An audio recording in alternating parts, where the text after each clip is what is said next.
Welcome to episode 3 of I'm Frank and he's Tommy, the Celtic-minded podcast that's designed to inspire a bit of chat, a bit of discussion about the new era at Glasgow Celtic under Big Ange.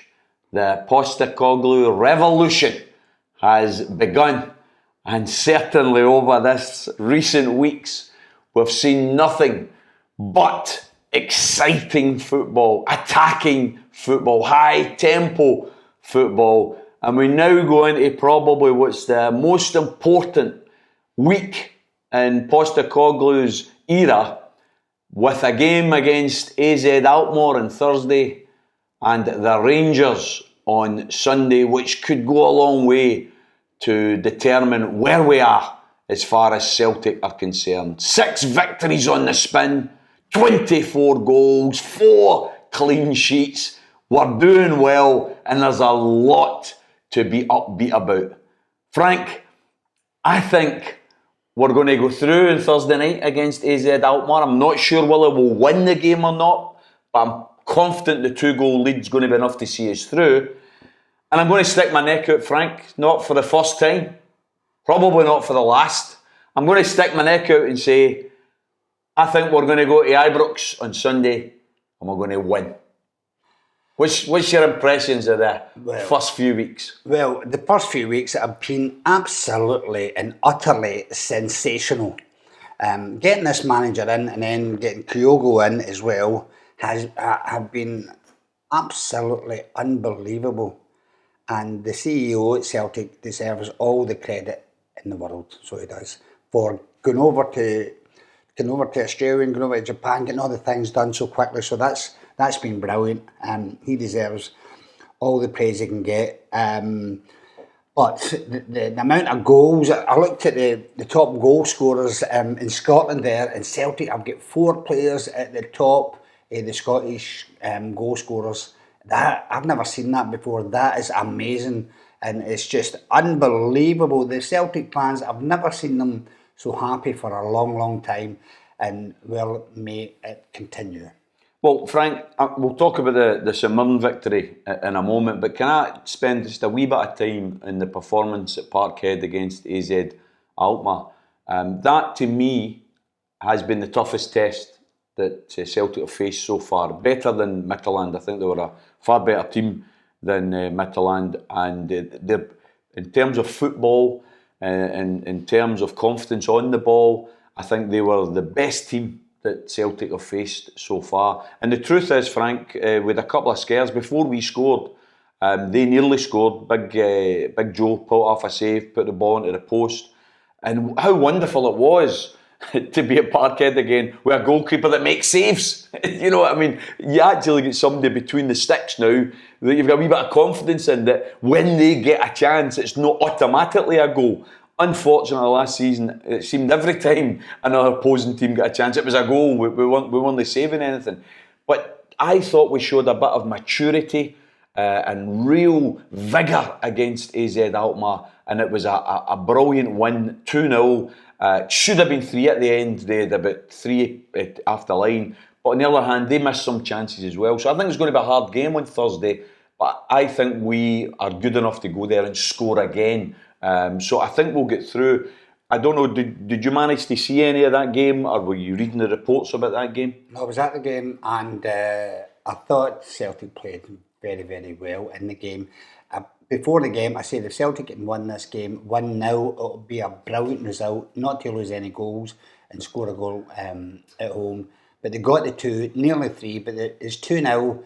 Now, 2-0 is a fantastic home win for any team in Europe. So Celtic have got that. Now, Celtic don't really know how to defend, and they will have sensed that. I thought they had a few good chances at Parkhead, never took them, but that's what football's all about.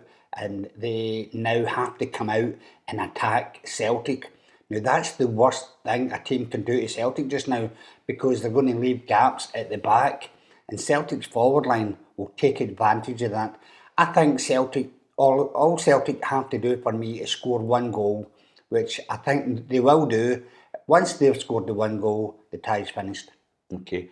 I don't know about you, but on the way back in the supporters bus, I couldn't help but comment that I thought yet again Stephen Welsh and Tony Ralston last Wednesday against AZ Alkmaar, I thought they were outstanding, and I feel rotten in some respects because I have been on my high horse since the start of the season arguing that we need to bring in a right back and we need to bring in a left back, and I don't mean it as in Tony Ralston's not been doing a job, because I think he has been doing a job, and I think the signing that we've just got, the Josip, the Croatian right back, I think he's quality. I think he's definitely quality. But I thought Stephen Welsh on last Wednesday as well, he never put a foot wrong, the boy. So both of them are coming into a game, wouldn't you agree? Well, they're doing it in the big games, so that's good, you know. And it was all my biggest problem with Celtic just now is the defence and letting in goals. So it was good to see. I was happy to see that they never let in any goals against Alkmaar and against St Mirren. So that was a big plus for me. And if we can keep that going, but it takes 2 years to build a good defence. You don't just build a good defence. Look at Aberdeen and Dundee United in the early 80s. Took them 2 to 3 years to build their good defences. And do you know what happened? They get into the final European competitions. Aberdeen won theirs and Dundee United lost their final, but they were getting in because they had good defences. Now, you just look at Chelsea. They brought that boy in, the manager at Chelsea, and he's unbelievably good defensively. And what happened?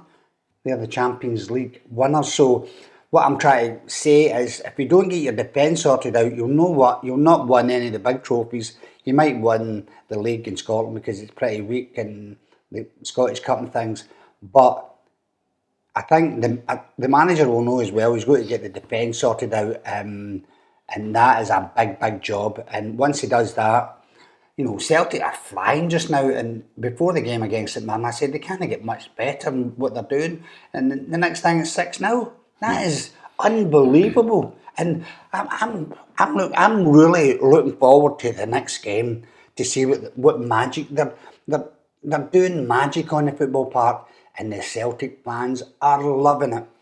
Frank, on the weekend I was down in Devon at a big music festival called Beautiful Days. I'd been invited down to speak at the Rebel tent. I thought it was going to be full of rebel songs, but it turns out it was a different type of rebellion, and they wanted me to speak about independence and things. So it meant I had to rely on reports on my WhatsApp for the Celtic game, and it was wonderful because the last season or so you've been regretting looking at your phone because of some of the reports, but on Sunday it was just 1-0, 2-0, oh that was going to run a riot, they have the man sent off, then it was 3-0, 4-0 at half time, and you're thinking this is easy street. And what a hat-trick for Turnbull. I mean, I think all of us as Celtic supporters, we noted the first couple of games that maybe David Turnbull hadn't hit the heights of what he was doing last season. But this last few games, that young man is coming into his own and becoming an absolutely essential part of that midfield. Oh, he is a fantastic player. And I think with the manager coming in, Angie coming in and getting Kyogo were the two most important things this year at Sampty Celtic, because the manager is now getting the best out of his players, as you can see with Turnbull and Kyogo. They're all fighting for their places now, because Kyogo's went in, he said, I'm the centre forward, I'm scoring goals. But what I like about Kyogo, he makes goals. Now, you can get centre forwards. I played with Charlie Nicholas. Charlie Nicholas hardly made me a goal. But Charlie But you made him plenty. I made him plenty. But Charlie was so good at scoring goals, it wasn't really a problem for me, because he was so good. He scored 53 goals in 1982-83 season. I scored about 25 goals. George McCluskey scored about 20. We scored over 100 goals, the three forwards that season, and lost the league to Dundee United, who never came anywhere near scoring the amount of goals, but never let in any goals. So defensively, that's why I'm worried about Celtic. But I've got every faith in the manager will get that sorted out. I was listening to a wee song that a young Celtic fan had written. I thought it was quite good, quite good lyrics to the tune of the Down Under song. I'm trying to remember the band. We come from a land down under. Oh, I remember that song. Sailing by the Ange comes from the land down under, and he's bringing back the thunder, attacking football he wants to play. We're going to beat the Rangers on Sunday. is the lyrics of the wee song, and I thought it was very, very upbeat.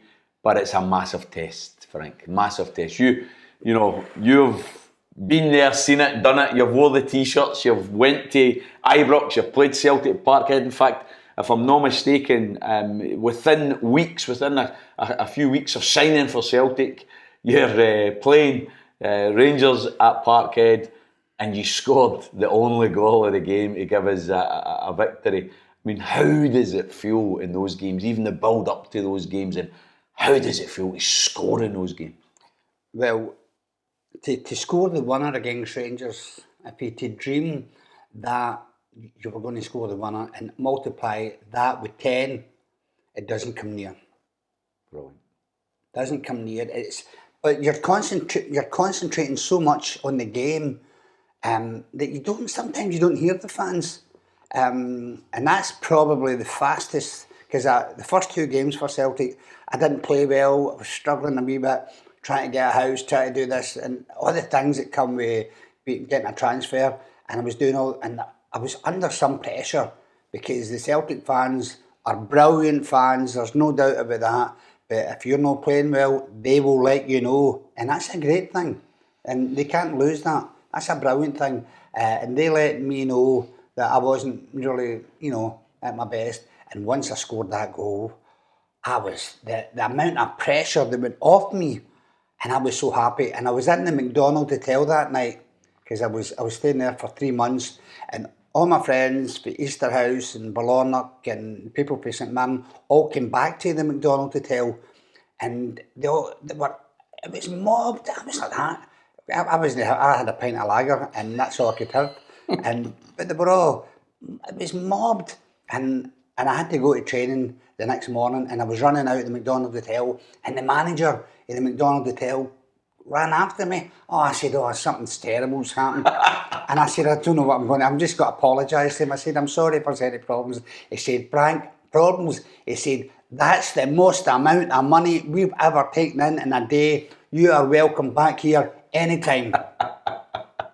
If I can remember rightly, you'd scored your first goal for Celtic against Hibs, and then 4 days later is when you scored the winning goal against Rangers at Parkhead. I mean, you were on cloud 9, weren't you? I mean, that's when you know you've arrived as a forward at Celtic, when you score against Rangers, isn't it? Well, to score against, a lot of players don't score against Rangers, and vice versa. A lot of Rangers, players don't score against Celtic, and it's a thing in your head. It's nothing to do with your football or how good you are. It's in the head, and once it gets in the head, God help anybody that gets that, because it's so frustrating putting balls by the post and things. But playing against Rangers is just a magical thing for me at Parkhead, and it happened, and I scored the winner with 2 minutes to go. I like scoring late goals because it didn't give the other team a chance to score a goal back, and that's why I like scoring late goals. And Celtic, the jungle, I ran to the jungle, and the noise was unbelievable, and it kept going on and on and on. And we walked in, and it was so wonderful. You scored so many goals during your 5 seasons at Celtic, 113 goals. It's impossible to remember every one of them, although some of them were absolutely stunning. You scored loads of your goals were in the box, but several outside the box as well. But can you remember how many goals you scored against Rangers for Celtic? I would reckon about 9 or 10. I've not counted them all up, but I continually scored. I was scoring, I would say, about 2 a season.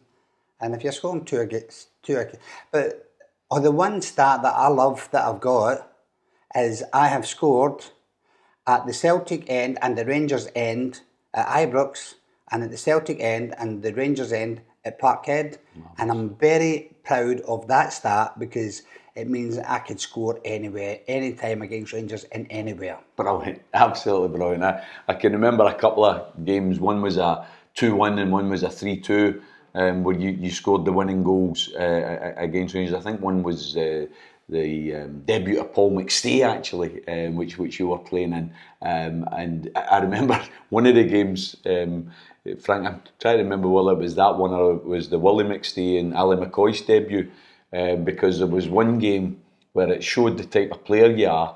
You had a 1-2, I think it was with Jim Melrose, I think he was playing, partnering you at the time, and you played this wonderful 1-2, and probably you should have scored, but Big McCloy got down and saved it, and that could have put you off because it was a reasonably straightforward chance, but you kept going, and sure enough you end up scoring the winner. So I suppose that's your advice to Kyogo and to Abada, Edouard.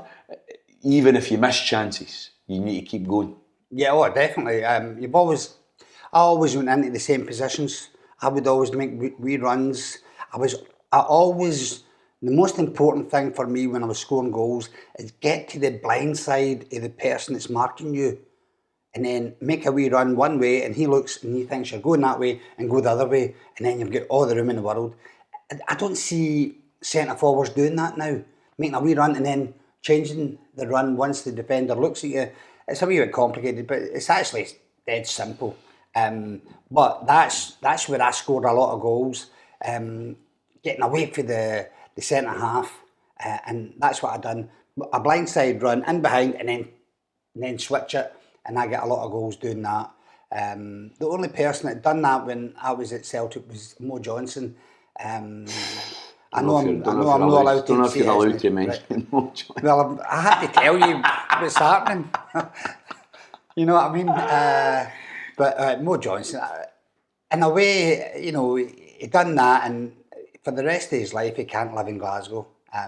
So I think that's punishment enough. Yeah, well, yeah. I mean, listen, when he played for us, we all loved him, but I think it was the way he did what he did that let us down, because I think it was very sneaky. I mean, for instance, I can remember being a kid growing up, and you'll remember this player probably better than me, but Alfie Conn played with Rangers and then signed for Celtic, and I loved him when he played with Celtic, but he probably gets hassle for the Rangers supporters having moved and signed for us and scored some good goals for us as well. Getting hassle. The Rangers fans hate him for doing that. You know, that will never change. It's not as if they're going to turn around and like him, going, oh, well done, Alfie. Once you do that to the other team, that's you finished with the fans, completely and utterly finished. Not for a few years, for the rest of the time. Frank, we've had a wee bit of an unsavoury incident at the weekend there with a group of Rangers fans on a supporters bus for East Kilbride, chanting racist abuse against wee Kyogo for where he comes from, culturally abusing him. And I've got to say, I'm glad that Rangers Football Club have come out very swiftly. Apparently the individuals that have been identified have been sun-dyed from Ibrox and won't be allowed back in. And the supporters club has been told that they'll no longer receive tickets for games as well. So swift action, but there's no room for any form of racism in football, is there? We have to all unite, wherever it comes from. If any of us see it at Parkhead in any way, shape or form, we've got a duty to stand up and denounce it. But I do hope that Rangers continue to do that, and also recognise that there is the elephant in the room of the sectarianism and the anti-Irish racism, which unfortunately doesn't get called out enough. Yeah, I agree with all the things that you said there, and there's no room for racism and all these things. But do you know something? See, when I played football against Rangers, and I've lived in Glasgow now for 65 years, I have never had a problem with sectarianism, racism or anything. Rangers fans called me a lot of things. It never bothered me one bit. And I was quite happy that Rangers fans had songs against me, because that was them really saying, Frank McGarvey, you're a good player. Mm-hmm. So I used to just give them a wave to thank them, saying thanks for saying I'm a good player, and got on with it. It never. Well, you could say It's funny. I'm a Catholic rat. I never actually heard those words that they were saying you were a good player. Was it words like that? No, to say people speak in different languages sometimes, and that's Rangers just telling me you're a good player. Exactly. I know what you mean. I'd like to thank all the Rangers fans for saying for abusing you over the years. For abusing me, but that way. I don't think you get this, Tommy. I do. It's like the old adage, isn't it, when you're playing football and somebody fouls you and you get hurt and somebody tries to encourage you by saying, don't worry, they're only kicking the good players. Aye. And of course, that's what you were. You were a good player and they had to stop you. I remember John Gregg, a brilliant guy. I love John Gregg. I'm a member up at Lindsay Golf Course and he was a member up there and his son's a member. And he kicked me one day and it was pretty sore. And the first thing I got up, looked into his face and ran on as if to say, you never even touched me there. And it was a sore. And see, after he was looking away, I started rubbing my leg because it was so sore. And he turned around and I went like that. And I had to get treatment at half time, so I did. But that's what I done. If they give me a good tackle, just look into their face and walk on. And he must have went like that. What happened there? You know, but I obviously a different level of football, but I know exactly what you mean because whenever you're playing and you're up against an opponent that's a difficult opponent, if they put a right good tackle in against you or they hit the ball against you or whatever, you always want to make it look as though it's no hurting, don't you? Oh, you've got to do that. Deep down, you're absolutely in pain. Oh, it's a terrible pain you're in, and you're trying to smile at somebody. That's very difficult to do. So it is, but. I'd done that all the time. If any Rangers gave me a hard tackle, and that happened quite a lot. So you mentioned John Gregg, Frank, and he was a tough cookie. He was known for some tough tackling, but I think relatively him and Big Billy had mutual respect for each other. But in your years, 5 years at Celtic, who was the toughest Rangers opponents? I would say John McClelland is up there. It wasn't a great player in a lot of people's eyes, but I hated playing against him. But Graham Roberts he tackled me one day and I thought I'd just been hit with a JCB. I was lying there, I thought I was going to die. And I went like, what happened there? And I had to get up because I was really sore and I got up quite quick, but I was really in a lot of pain. And I said I had to work a way out of getting by him. But I always remember John Gregg giving me a warning, going like that, Frank, see the next time you get by me, I'm going to nail you. Right. I said, John, you have to catch me first. And he went, what? And, you know, and it was good banter. Right, I can't resist. You've opened the door to this, right? I can't resist one of the stories. I've heard you refer to it before, and I'm going to set it up for you and see if you can remember it. But if you can't, I'm going to come in with it. But I do remember you telling a story about playing one day, and I think it was at Parkhead, and you were near the touchline, and you heard one of the fans shout, "Frank, show us some magic." I know. I was having a bad game that day. I was having a terrible game that day, and the Celtic fans always gave me the benefit of the doubt because they knew I gave 100% all the time. All the time. So I was running up the wing and I was having a nightmare. And this guy, you know, the Celtic fans, they're brilliant and they can be tough. But anyway, I was running up the line and this guy shouted, "Come on, Frankie, give us some magic." And his pal said, "I fucking disappear." And I said to myself, I must be having a right nightmare here. And I was taken off. I think Big Billy took me off after that, so he did. So, but these are things that happen in the football park. And the Celtic fans are brilliant. But, you know, you see Celtic fans back now. I don't see anybody not trying now. The fans are so important. It's unbelievable. You know, that's a great point, Frank. Absolutely great point. Because let's face it, all of last season, I mean, you could have went through that whole Celtic team, and the big thing you would have been saying is, where's the effort? Where's the endeavour? Where's the determination? You could have said something else. Where's the directors? Yeah. Where is the owner? Yep. You could have asked that question of them as well. Good because point. They were nowhere. Good point. But what you can't say since the return of the fans is that there's anything but 100% effort. So what are you thinking Sunday? I mean, are you going to put your neck out, laugh at my neck out? What are you going to do? Sit in the fence or what? What are you giving us? Right, I think the good thing about stats, they don't lie, right? Rangers lost 5 goals the whole of last season and played against Celtic 4 times.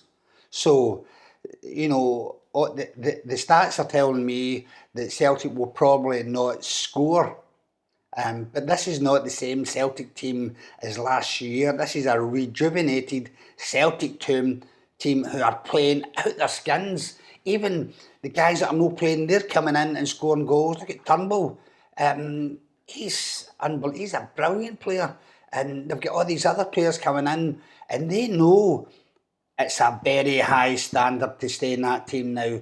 And that's what they're doing. They're producing a high standard of football. And they're all scoring goals. Look at all the goals. Look at all the players at the top of Scotland's scoring league. All Celtic players. Yep.